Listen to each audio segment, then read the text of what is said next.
This isn't going to be your typical Star Trek economics video. Don't tell me they don't use money in the 23rd century. Well, we don't.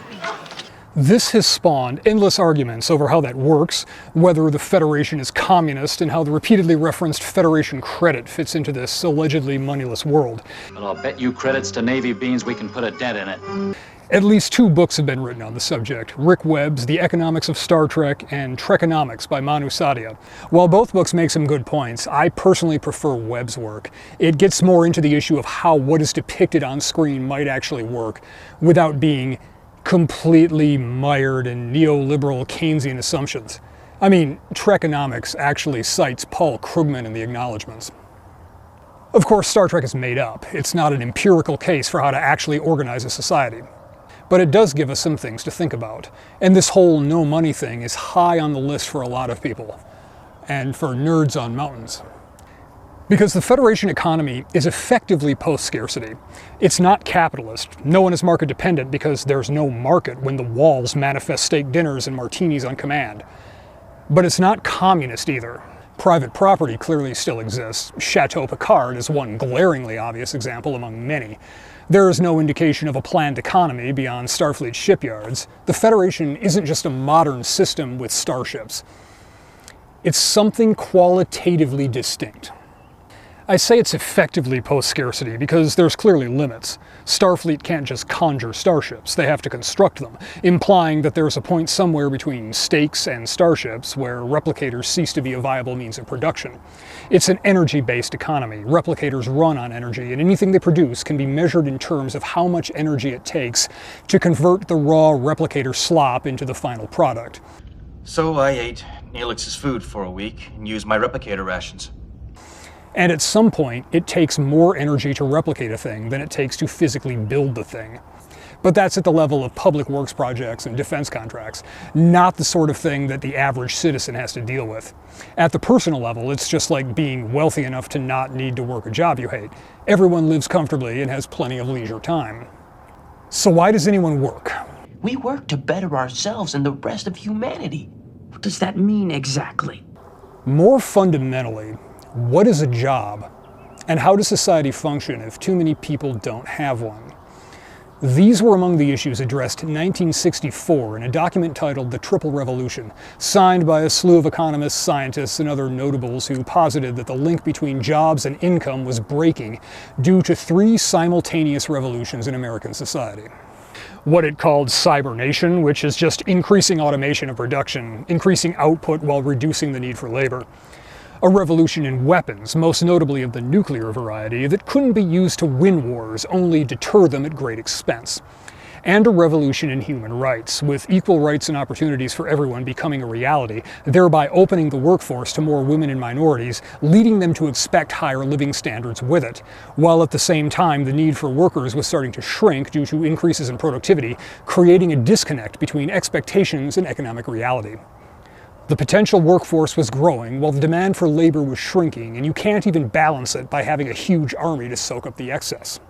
The idea bounced around until 1968, when a group of 5 prominent economists wrote an open letter to Congress, which was in turn signed by another 1,000 or so who concurred with the conclusions, and in 1969, President Nixon, of all people, was fully on board with a plan to institute cash assistance for all American families below the poverty line, up to $1,600 a year, which adjusts a bit shy of $14,000 in 2024 inflato bucks. This was seen by some as the first step in addressing the broad problems outlined in the Triple Revolution report, as well as laying the groundwork for a universal basic income. Of course, there were a lot of people in both the Republican and Democrat parties that thought this would lead to lazy mooches and/or outright communism. Citing a lot of data, both solid and dubious, the Senate made some changes and Nixon was talked out of it, and the plan was mangled into the sort of workfare programs we have today. George McGovern pushed for a more extensive basic income program in his presidential run in 1972, but that went down in flames. And now, with the first quarter of the 21st century almost behind us, it's easy to assume that the Triple Revolution was alarmist and utopian. They thought the robots would bring automated luxury communism. Those wide-eyed liberal fools. But there's another possibility. Perhaps their assessment was at least partially correct, but a different solution has been implemented. Because a lot of the jobs today are bullshit. An easy way to get to full employment is to take all the unemployed, divide them into two equal groups, and have the first group dig holes, and then the second group fill the holes up. But do they have jobs? They're not doing anything useful. It's all just tedious make work with no benefit to anyone. Let me tell you something about TPS reports. And while not quite as obvious, that's what a lot of our economy is today. Make work. We shuffle a lot of paper around. We have a lot of rules and regulations that don't actually produce anything, make anyone safer, or improve the lives of anyone, but they sure keep a lot of people busy complying, enforcing, consulting, and auditing. Large businesses are bloated with unnecessary managers. I have 8 different bosses right now. There are entire federal agencies that do nothing but spew forth regulations that keep compliance officers and lawyers busy. What are you, an anarchist? If we narrow our definition of employed to include only people that provide a good or service that someone would actually choose to pay money for, a significant percentage of our population is effectively unemployed, paid to produce nothing. The illusion of work, says fourth-tier YouTuber talking about Star Trek. So if we hold on to this idea of technology increasing productivity to the point that there just aren't enough real jobs for everyone to have one, and couple it with the idea of Star Trek depicting an energy-based economy for the Federation, it starts to make more sense. Webb gets into this some, suggesting that there is a sort of energy ration deposit for Federation citizens, a kind of universal basic income. Imagine there's some level of welfare benefits in every country, including America. That's easy, that's true. Imagine that, as the economy became more efficient and wealthy, the society could afford to give more money in welfare benefits and chooses to do so.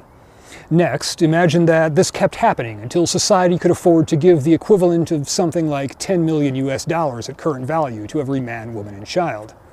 Which would mean that the Federation does use money, strictly speaking. Transactions involve a tokenized representation of energy assets. But the benefit automatically received by every citizen is in excess of what they actually use in the course of normal living. Like if a billionaire goes to a 5-star restaurant, he can order whatever he wants. It isn't free, he pays for it, but the cost isn't high enough to give any thought to. At that point, you wave your plastic card and someone brings you steak. It's not as magical as a replicator, but in both instances, the actual workings of the mechanism of exchange happen in the background. The end consumer isn't giving it much thought. And various iterations of this idea of universal basic income keep cycling back around. You might remember Andrew Yang running for president on the issue. For supporters of the idea, it's a way of not only ending poverty, but of freeing people to pursue work they have some aptitude and passion for, suggesting that we'd still have doctors and engineers, but we'd also have a lot of mediocre artists. Of course, the opponents of UBI have some points too. There are concerns that it brings a loss of purpose, that without a job to give them meaning, people will be depressed and destructive. Of course, this argument is usually made by university professors or think tank policy wonks or people engaged in other intellectually stimulating pursuits. I have yet to hear a cashier or a delivery driver say it. It's kind of an elitist argument, and it misses that when working men especially lose a job, there's a sense of shame with it. But it's not the job itself that gave self-worth. It's the societal perception of being useful, responsible, able to provide for a family that comes with steady employment.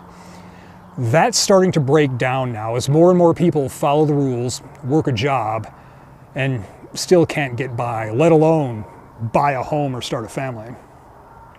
And of course, some argue that a lot of people would just do nothing. Maybe smoke a bowl and watch Star Trek all day.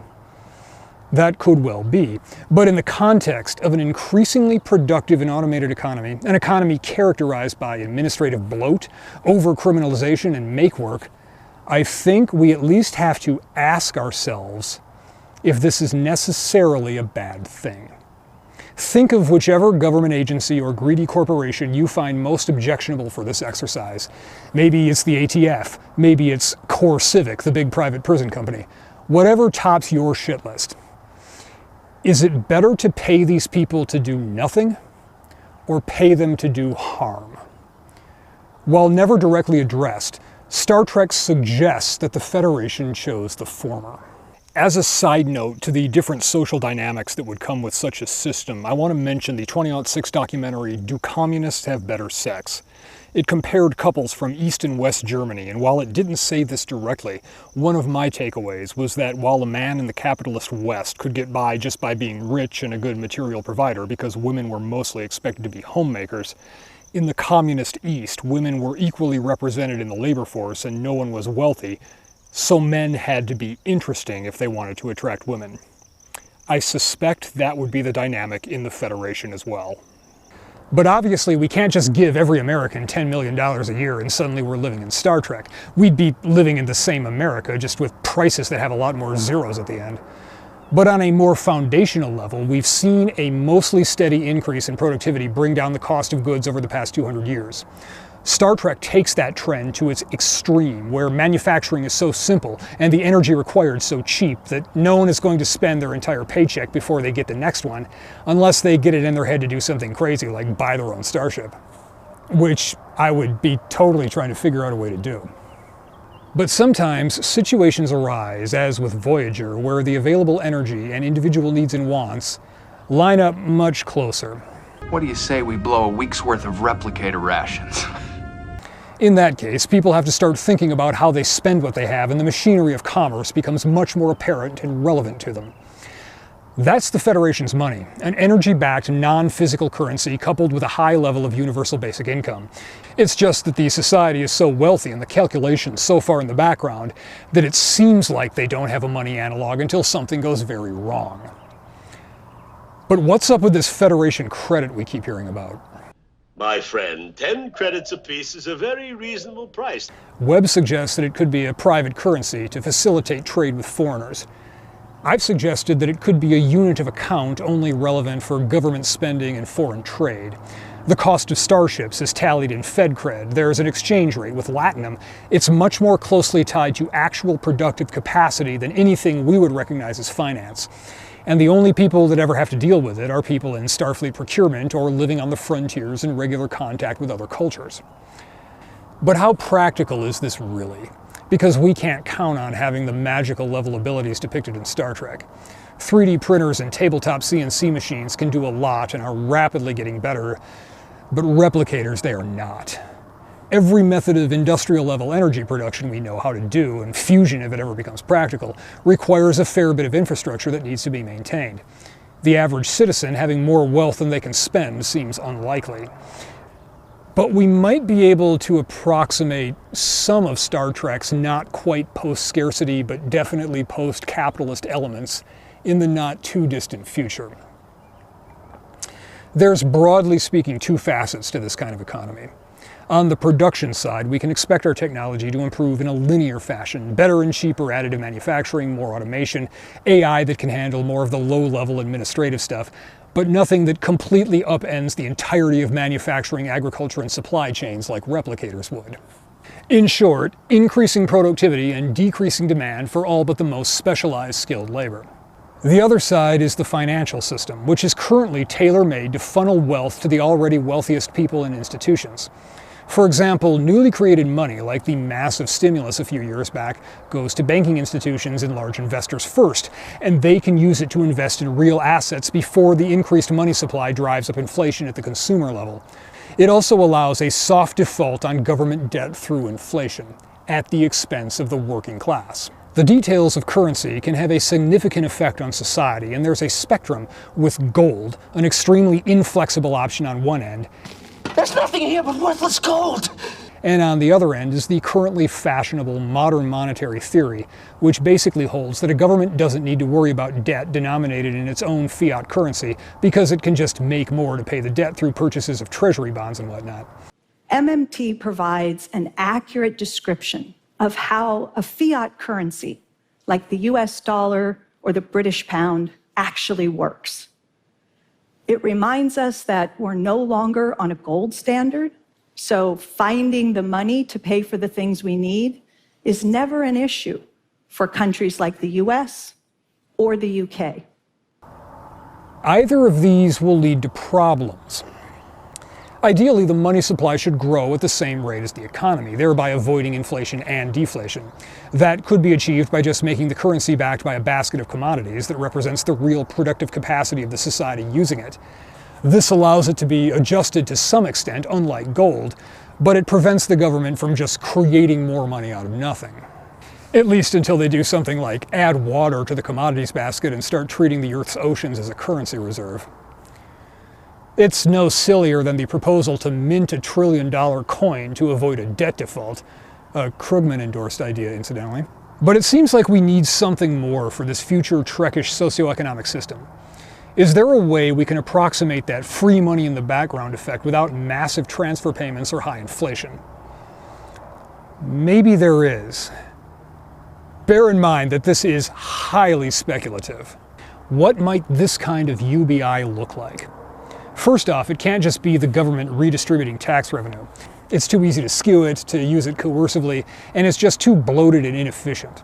But there are other ways to fund a basic income as part of how the currency works, independent of direct government policy. For part of it, we can look at Bitcoin.